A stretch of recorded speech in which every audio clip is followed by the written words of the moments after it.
Comment la haute finance peut-elle trouver faveur dans le communisme? Ces contraires ne s'excluent-ils pas complètement? Eh bien non, justement. Ob wir es wahrhaben wollen oder nicht, keine Regierung unter diesem Himmel, zumindest keine offizielle, steht wirklich. Aucun gouvernement sous ce ciel n'est vraiment indépendant. Depuis des siècles, tout est infiltré de manière ciblée et stratégique par une haute finance parasitaire. Telle une tique, cette sangsue de la haute finance se niche secrètement dans les États-nations pour en faire des centres de direction stratégiques. L'objectif est toujours le nouvel ordre mondial de cette société secrète, parfois aussi appelée État profond. Si un hôte infiltré par cette tique tente de la secouer de sa fourrure, on lui coupe les vivres sur le champ. Si cette mesure ne suffit pas, il est soumis à la terreur, voire à la guerre ouverte, et ruiné. Le printemps arabe nous en a donné une idée. Ces sangsues pensent et dirigent tout à l'échelle mondiale. Depuis longtemps déjà, les grands financiers qui gouvernent secrètement depuis la clandestinité s'efforcent de faire de la Chine leur prochain centre de domination mondiale. À cette fin, ils ont depuis longtemps érigé en Chine leurs bâtiments administratifs mondiaux sous forme de gigantesques gratte-ciel. Enfin, ceux-ci ne doivent plus rester vides. Le simple fait que la Chine ait été encensée pendant longtemps par nos médias financés par des redevances obligatoires montre que nous en sommes arrivés là. Mais de sérieux problèmes apparaissent à l'horizon. Nous verrons bientôt si ces problèmes se concrétisent ou pas. Pour nous, les peuples trompés, cela ne fera finalement aucune différence, comme je l'expliquerai plus tard. Pour l'instant, on constate en tout cas une fraternisation entre la détestée Russie de Poutine et la Chine. D'autre part, dès le début de l'année 2022, la Chine a déjà amassé des ressources essentielles partout dans le monde, comme jamais auparavant dans l'histoire. Comme par exemple 69% de toutes les réserves mondiales de céréales, des matières premières allant du bois aux terres rares, des denrées alimentaires sans mesure. La Russie aurait en effet dû devenir depuis longtemps le centre de direction de la haute finance, qui gouverne secrètement l'Europe, ce qui a entraîné des problèmes de plus en plus importants. Mais la haute finance mondiale ne tolère plus des conditions moyenâgeuses. Elle veut tout le pouvoir et toutes les richesses pour elle seule, et élimine tous les marginaux et les rivaux autocrates. Rappelons qu'au Haut Moyen-Âge, une période où l'argent circulait sans intérêt a conduit à une répartition si égale des richesses qu'il n'y avait presque plus de différence de fortune entre les classes laborieuses et la noblesse. Vers le milieu du XVe siècle, cette période s'est définitivement effondrée, si bien que le système monétaire à intérêt, inactif au Moyen-Âge, a été réactivé à la manière de la Rome antique. Une redistribution continue des richesses des travailleurs vers les prêteurs d'argent a repris pendant des siècles. La redistribution automatique par le biais d'un système monétaire basé sur des intérêts a ensuite conduit à la création de la Banque d'Angleterre en 1694 et en conséquence à la formation visible d'une nouvelle haute finance mondiale selon le modèle de la Rome antique. Les fondateurs de la Bank of England privée ont pris le pouvoir sur l'Angleterre et le Commonwealth, c'est-à-dire sur cette communauté des nations qui leur est soumise. Depuis cette date et jusqu'à la Seconde Guerre mondiale, l'Angleterre a été le centre de direction de la haute finance mondiale. Le déclin économique de l'Angleterre après la Seconde Guerre mondiale montre à quel point un pays est rapidement mis hors jeu lorsque la haute finance ne peut ou ne veut plus l'utiliser comme centre de direction mondiale. C'est exactement le sort qui attend maintenant les États-Unis, car le centre de contrôle mondial a été déplacé en Chine. Dans les années 1780, la haute finance a réussi à développer son sinistre réseau de sociétés secrètes, de services secrets, d'adorateurs du diable et de criminalité organisée pour en faire un État profond mondial, par lequel elle contrôle et dirige l'humanité depuis lors. Au cours du XVIIIe siècle, elle a pris le contrôle de presque tous les États européens, ce qui, à l'époque du colonialisme, était synonyme de contrôle du monde. Il ne lui manquait alors que le contrôle de la Russie. Comme nous l'avons déjà mentionné, la Russie, que la haute finance avait déjà infiltrée lors de la Révolution russe, devait se transformer en un empire soviétique eurasien. Mais comme nous pouvons le constater chaque jour, les choses ont mal tourné, car leur marionnette maçonnique, Vladimir Poutine, ne s'est pas montré aussi loyal que prévu. Depuis longtemps, il s'est détaché de la laisse et veut décider lui-même où il veut aller. Peut-être que l'administration américaine, elle aussi maçonnique, et son Pentagone ont vraiment aiguisé l'appétit de Poutine avec ce qui s'est passé le 11 septembre. Avec la Chine, en revanche, le plan de la haute finance souterraine semblait jusqu'à récemment se dérouler sans accroc. Ce n'est pas pour rien que les médias de masse, qui se trouvent tous sous la dictature de cette haute finance, ont de plus en plus vanté la Chine comme un grand modèle social. Mais pourquoi une élite de la haute finance devrait-elle faire l'éloge d'une dictature communiste ? Il est urgent que nous apprenions à comprendre que la haute finance construit sa dictature mondiale sur la voie de la dialectique entre le capitalisme de haut niveau et le communisme. La dialectique signifie la tactique qui consiste à faire toujours 2 pas en avant, puis 1 pas en arrière, dans un esprit de compromis en quelque sorte. La différence entre le capitalisme de haut niveau et le communisme est qu'il n'y a pas de différence. Car le capitalisme n'est que le début et le communisme la cible d'un seul et même agresseur. Le capitalisme est utilisé pour faire avancer le communisme et le communisme est utilisé pour faire avancer le capitalisme. Mais l'objectif de cette approche dialectique est une dictature communiste mondiale. Mais pourquoi une telle dictature ? C'est la question que se posent tous ceux qui ont conservé l'innocence de leurs interrogations. Comment la haute finance peut-elle trouver faveur dans le communisme? Ces contraires ne s'excluent-ils pas complètement? Eh bien non, justement, parce que le capitalisme comporte une redistribution automatique des richesses des travailleurs vers les plus riches. Le communisme tel que nous le connaissons dans les pays dévastés du bloc de l'Est est toutefois une abomination pour une société prospère. C'est pourquoi toutes les nations prospères doivent être au préalable subtilement plongées dans la misère et le chaos.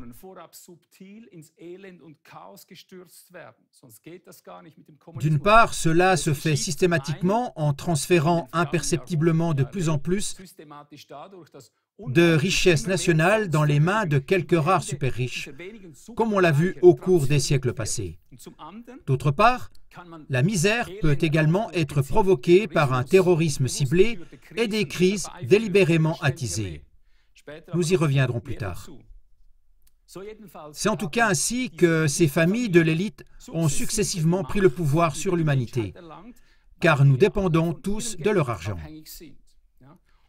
Et grâce à cette dépendance, un nombre incalculable de personnes sont devenues corruptibles et sujettes au chantage. En d'autres termes, en détruisant le capitalisme des classes moyennes, le capitalisme de la haute finance transfère systématiquement toute la richesse nationale entre les mains de quelques super riches et, avec cette richesse nationale, tout le pouvoir. Le communisme est son meilleur allié. Dans un zèle aveugle, il conduit fidèlement à l'état final du capitalisme d'État par la voie la plus directe, en donnant à une petite élite tout le contrôle de la richesse nationale et donc le pouvoir sur l'humanité entière.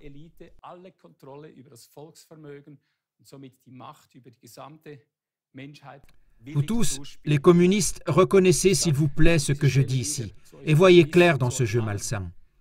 Vous finirez par devenir des esclaves sans droit de cette haute finance, tout comme le reste du monde, si nous n'ouvrons pas maintenant de nouvelles voies.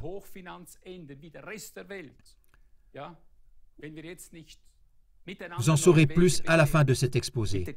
Croyez-le bien, personne d'autre que ces capitalistes de la haute finance ne sera finalement votre propriétaire et votre État communiste tant désiré. En tout cas, ils vous ont depuis longtemps instrumentalisé, vous les communistes, à leur propre fin, tout comme le christianisme par exemple. Car tous les faux dévots, avec leurs églises et leurs communautés, et bien sûr tous les faux religieux, conduisent eux aussi à l'état final du communisme de la haute finance par la voie la plus directe, et ce par leur attitude fondamentalement mal comprise, soit passive, soit extrémiste. En fin de compte, le capitalisme et le communisme mènent tous deux à ce port d'arrivée où l'individu est non seulement totalement dépourvu de biens, mais aussi définitivement privé de droits et de pouvoir.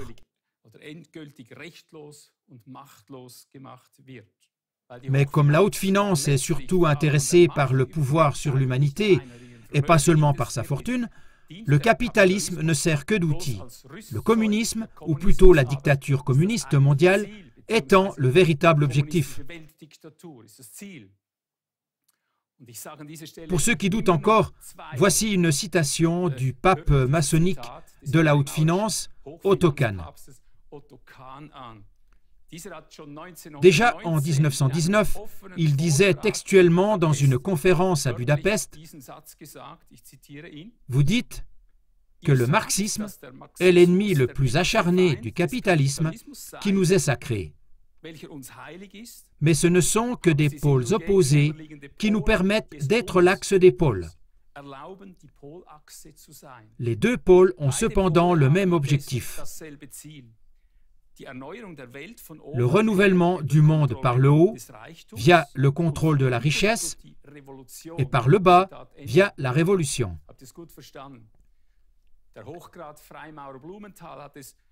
En 1929, le franc-maçon de haut grade Blumenthal l'a exprimé de manière encore plus claire dans le journal suédois Judith Tidskrift, écriture numéro 57.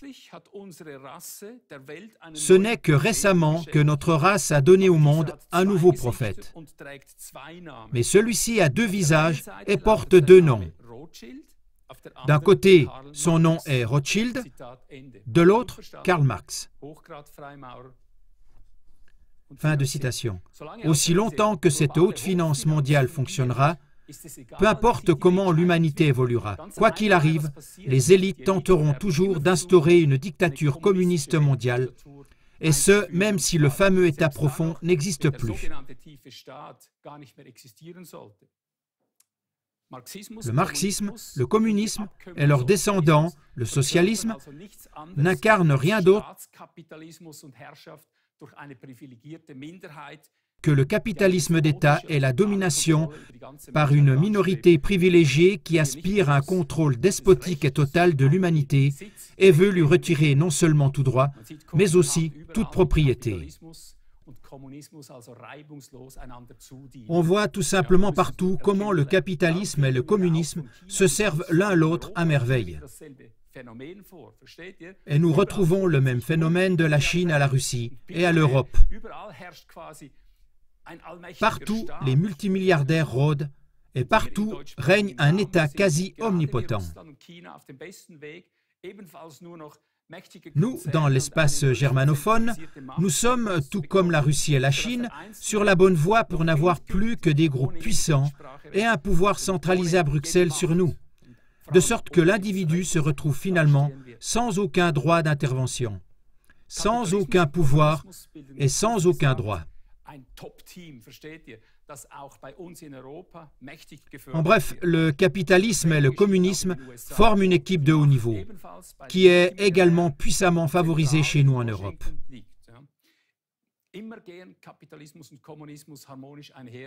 Il en va de même aux États-Unis. où le pouvoir est également entre les mains des multimilliardaires et au centre de Washington. Le capitalisme et le communisme vont toujours de pair, et l'individu devient de plus en plus impuissant. De nos jours, nous pouvons le constater de nos propres yeux. Nous nous dirigeons déjà tout droit vers une dictature communiste mondiale. Ce n'est donc pas seulement depuis la Première Guerre mondiale que la haute finance maçonnique contrôle tous les gouvernements nationaux sans exception, mais aussi tous les principaux médias de masse de ce monde. Dans tous les domaines essentiels, il existe malheureusement une obligation d'exécuter leur volonté, de sorte que les évolutions positives en faveur de l'humanité ne sont plus guère possibles. L'humanité libre est fortement harcelée et opprimée à tous égards par cette haute finance mondiale secrète. Et ce, bien que cette dernière ne soit composée que d'un nombre raisonnable de familles de milliardaires. Pourtant, ces derniers contrôlent l'ensemble du système monétaire de la planète depuis 1913, c'est-à-dire depuis la création de leur système privé de réserve fédérale, appelé Fed.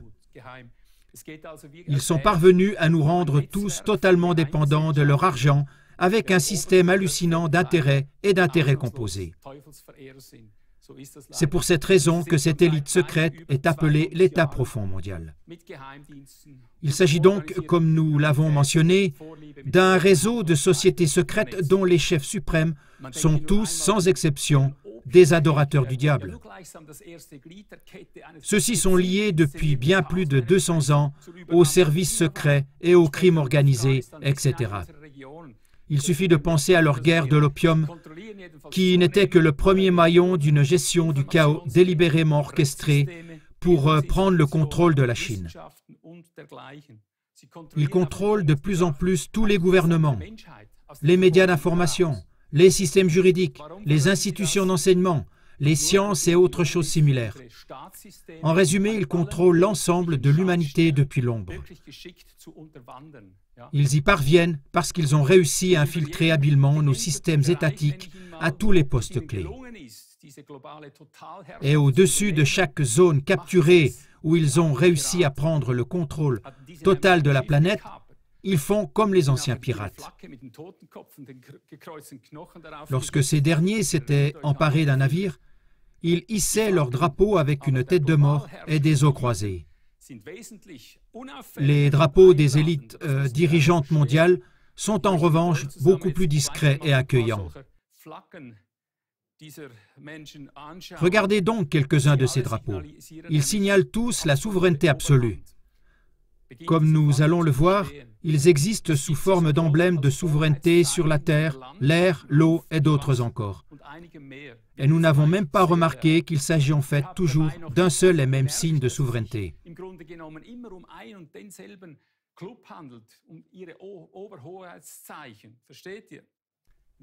Au centre se trouve la couronne de laurier. Depuis l'Antiquité, elle est considérée comme l'attribut du vainqueur, un porte-bonheur et un symbole de pouvoir. La couronne de feuilles de laurier pouvait être le trophée dans le sport, mais les empereurs romains la portaient également. Dans la mythologie antique, le dieu Apollon porte une couronne de laurier. Là, il symbolise la suprématie sur les cieux. Apollo 11, là, à Apollo, symbolise la souveraineté sur l'espace. Et de même que dans la Rome antique, un laurier était considéré comme sacré et ne pouvait donc être ni profané ni brûlé. De même, toute organisation de souveraineté globale des élites est considérée par eux comme quasi sacrée et intouchable. Organisation mondiale de la santé. Vous voyez cette couronne? Une organisation maçonnique. Souveraineté sur toute la santé des hommes. Oui, et nous sommes heurtés à ce principe d'intangibilité, notamment lors de la campagne du Covid-19. Et de nouveau ces jours-ci, parce que l'OMS vient d'élaborer dans le cadre d'accords secrets de nouvelles lois contraignantes à l'échelle mondiale, qui doivent lui conférer la suprématie sur l'ensemble du système de santé, c'est-à-dire en quelque sorte la domination mondiale cachée. Au lieu de mettre sous les verrous ces personnes qui ont récemment causé des dommages au monde entier, elle planifie déjà en secret une prochaine campagne de domination mondiale. Pour en venir tout de suite au fait, c'est précisément l'objectif déclaré de la franc-maçonnerie de haut grade depuis des siècles. C'est pourquoi derrière presque tous les logos de Laurier se trouvent des fondations, des organisations et des associations maçonniques. Pour n'en citer que quelques-unes, les Nations Unies et toutes leurs organisations subsidiaires. Remarquez toujours la couronne. Nous n'aborderons pas aujourd'hui le fait que cette couronne tourne autour d'une carte de terre plate. Organisation météorologique mondiale, l'Organisation spéciale des Nations Unies, Programme alimentaire mondial des Nations Unies, Fonds des Nations Unies pour l'enfance, Conseil des droits de l'homme des Nations Unies, Organisation internationale du travail, Organisation spéciale des Nations Unies, Organisation des Nations Unies pour le développement industriel, Programme des Nations Unies sur le VIH-Sida. Nous avons suffisamment dénoncé toute l'arnaque du VIH-Sida avec la ZK. Organisation maritime internationale. Si tu veux savoir un peu plus précisément ce qui se passe en permanence au pôle Nord, par exemple, et que tu affrètes un bateau pour t'y rendre, tu seras intercepté très tôt par des navires de la souveraineté maritime et contraint de faire demi-tour. Si tu n'obéis pas, tu seras fortement menacé.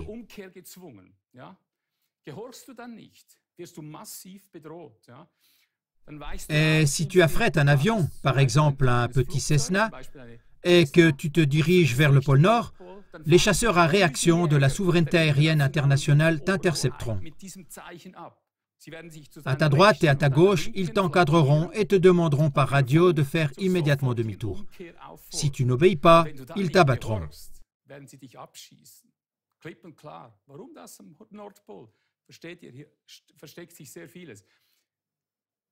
Comprenez-vous ce que signifie cette couronne de laurier omniprésente? Organisation de l'aviation civile internationale. Troupes de combat nord-polonaises. La même chose t'attend si tu ne te comportes pas correctement sur le territoire de la Pologne du Nord. Agence internationale de l'énergie atomique. Vous voyez, et ainsi on pourrait encore énumérer beaucoup d'autres organisations et sous-organisations maçonniques.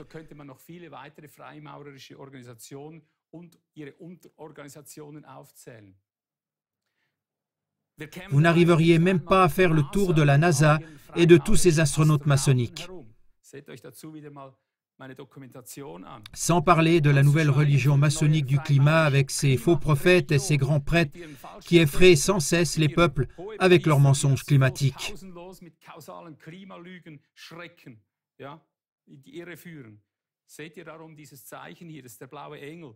L'ange bleu, jury du label écologique. Cour pénale internationale. Et celui qui pense qu'au moins la Cour pénale internationale a le même logo par simple hasard peut volontiers croire un nouveau Père Noël. Même chose si, en tant que chrétien, on croit qu'Israël, fondé en 1948, a été reconstruit par Dieu et non par la franc-maçonnerie de haut niveau. Modèle de logo universitaire. Regarde le logo de l'université comme modèle. Partout, tu trouveras cette couronne. Université dit déjà tout. C'est le club qui a tout infiltré. Donc, si tu as des doutes sur le fait que tout a été habilement infiltré, tu as ici des preuves. Prochaine vague tatouage. Jusqu'aux universités constamment censées à l'addiction générale au tatouage, tout prend racine dans un seul et même marécage maçonnique. C'est pourquoi tu vois ici un spécimen comme celui-ci, prochaine vague tatouage. Certaines choses ont été délibérément cachées de cette manière, comme c'est la coutume cynique des francs-maçons de haut grade depuis des siècles. L'état actuel de notre monde montre que la haute finance mondiale est quasiment à pas de l'objectif de l'instauration de sa dictature communiste mondiale. Mais elle doit encore lutter contre deux problèmes particulièrement tenaces. Comme nous l'avons déjà mentionné, l'élite maçonnique américaine veut maintenir son statut de parasite mondial et empêcher le transfert du centre de direction mondiale de la Kabbale vers la Chine, ce qui retarde considérablement le plan de reformatage de la haute finance mondiale. Et deuxièmement, la population occidentale comprend de plus en plus les objectifs de la mise en place de cette dictature mondiale communiste et financière, c'est-à-dire de l'État profond. Et elle devient de plus en plus consciente de sa propre perte de pouvoir en raison de la mise à nu et de la perte de pouvoir de l'élite américaine, qui deviennent visibles. De plus en plus de personnes cherchent donc le salut dans des mouvements patriotiques conservateurs. Mais tout patriotisme assumé arrive trop tard, car c'est précisément à cause de lui que les peuples et les États occidentaux sont affaiblis et détruits depuis des décennies par des migrations de masse systématiques. Chaque fois que la haute finance et ses principaux médias exaltent le patriotisme, c'est pour pouvoir ensuite mettre sur le dos du patriotisme ou du nationalisme les révoltes, les crises et les guerres sanglantes fomentées par la franc-maçonnerie, comme ce fut le cas autrefois avec Adolf Hitler ou actuellement avec Zelensky et Poutine. Comprenez-vous l'astuce? C'est ainsi qu'on démantèle les nationalités. Tout patriotisme authentique est une épine dans le pied du communisme de la haute finance, car il possède la force potentielle de vaincre ce communisme de la haute finance, mais seulement si on se serre les coudes. C'est pourquoi le plan subtil de surpopulation étrangère d'Ernest Houghton détruit sous nos yeux toute velléité de patriotisme authentique. Depuis les années 60, le plan Houghton empêche systématiquement tout retour au patriotisme. Il brise dès le départ tout patriotisme authentique. Sous le slogan « Ça profite à notre économie », des travailleurs immigrés ont donc été introduits de manière ciblée et systématique dans nos pays. Au début, il ne s'agissait que d'amis voisins, par exemple des travailleurs immigrés d'Italie, puis de la Turquie, puis de plus en plus de travailleurs immigrés de tous les pays et enfin le chaos total planifié par des ruées vers l'asile à travers la Méditerranée.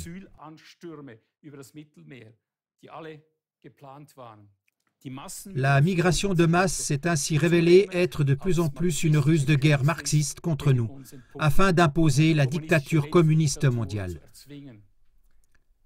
L'ordre issu du chaos a toujours été le mot d'ordre des élites secrètes qui dirigent le monde. Le chaos total, dans tous les sens du terme, est leur principe de construction.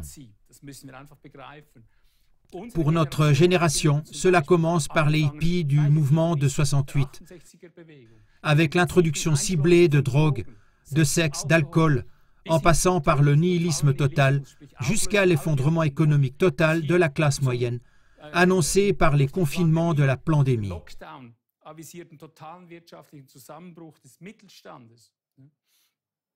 Le déclin total de tous les peuples non encore communistes est la condition nécessaire à la haute finance secrète pour imposer sa domination mondiale. Il n'y a aucune autre raison qui explique que nous nous trouvions maintenant dans un monde où les problèmes sont de plus en plus nombreux et où de moins en moins de personnes trouvent encore de l'aide après avoir été délibérément plongées dans des problèmes sans issue.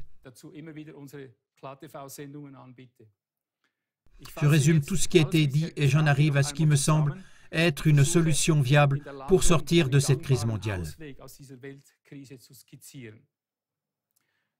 Aucun gouvernement au monde n'est vraiment autosuffisant, indépendant de la haute finance.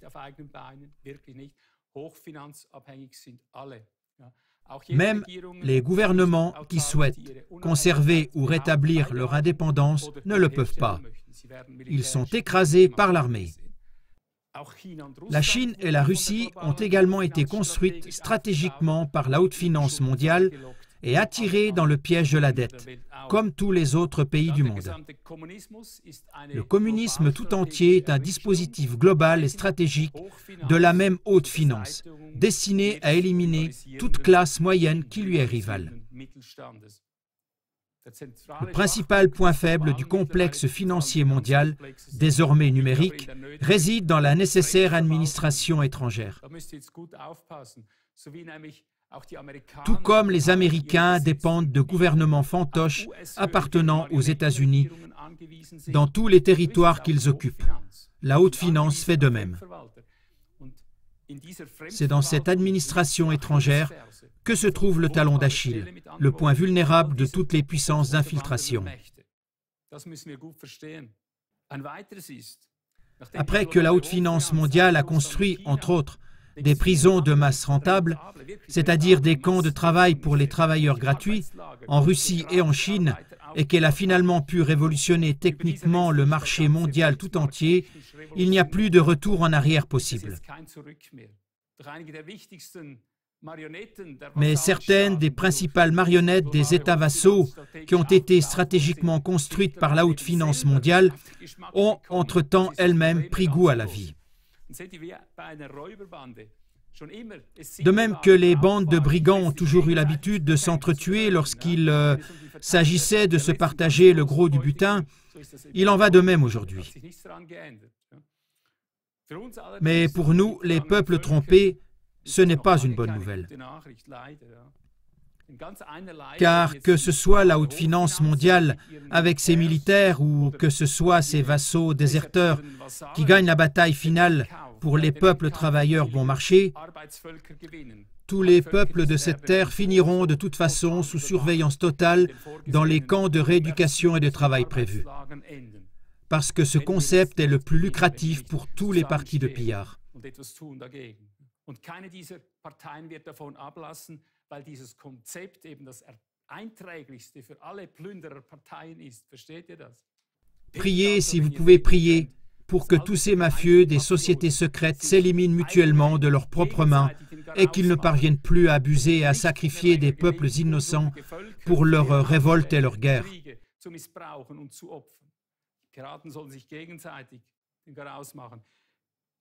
Je vous invite à écouter à plusieurs reprises la deuxième et surtout la troisième partie de mon message de la Journée des Amis 2023.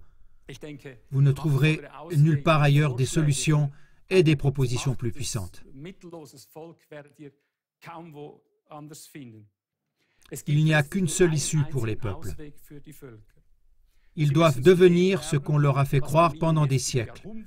Ils doivent se défendre ensemble contre la haute finance mondiale rusée et contre son communisme dévoyé.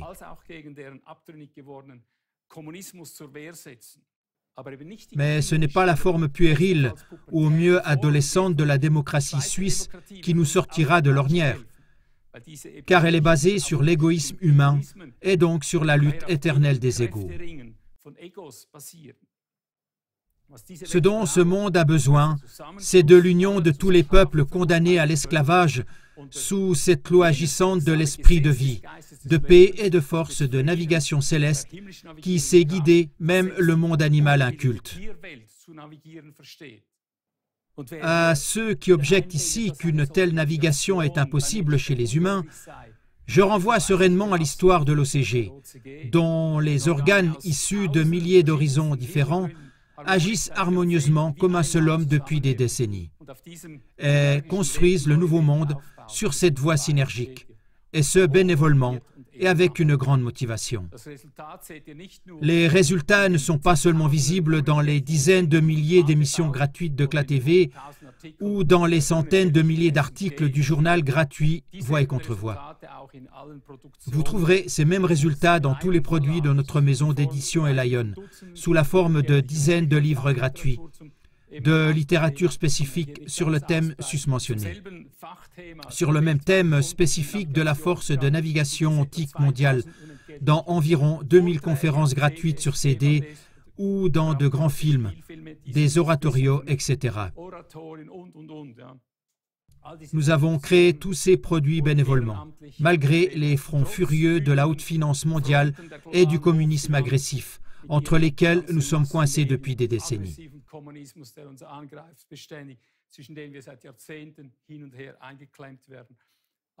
Mais aussi en dépit de décennies de résistance de la part de tous les cartels exploiteurs avec leurs médias de masse à redevance obligatoire, etc. En tant qu'OCG, nous sommes devenus un organisme international vivant, en dépit des dizaines de milliers de divisions religieuses, politiques, économiques et autres. Voyez donc qu'il est possible de surmonter cela, avec un champ de force qui agit réellement depuis le ciel et qui est là pour tous. Rien de religieux, de la force. Que pourrais-je encore énumérer? Il y aurait encore beaucoup plus. Mais non, l'OCG ne veut pas être lui-même le nouveau dirigeant mondial ou le dirigeant alternatif. Aucun Ivo Sasek ni aucun de ses milliers de collaborateurs bénévoles ne dirigera ce monde. Mais bien le principe de navigation qui agit partout dans l'air autour de nous, auquel nous nous sommes à nouveau fiés et qui nous a permis d'acquérir une qualité de vie totale et indescriptible. L'OCG ne fait qu'offrir gratuitement ses services à tous les peuples menacés de cette terre afin de construire parmi eux cette véritable démocratie dans laquelle il n'y a plus de lutte de pouvoir pour les 51%, mais dans lesquels l'État normal est un accord à 100% de l'intérieur sur toutes les questions essentielles de la cohabitation entre les peuples, qui s'écoule librement de chaque être humain. C'est le produit de cette navigation par le haut.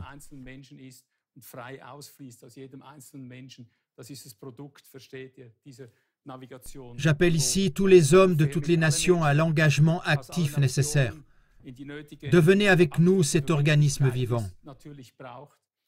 Celui qui peut entendre mon discours et qui sent dans son cœur qu'une solution adaptée à notre époque s'offre ici, même si c'est à la dernière minute, pour tous les peuples du monde, qu'ils s'inscrivent à CLA TV, devenir actifs et deviennent engagés.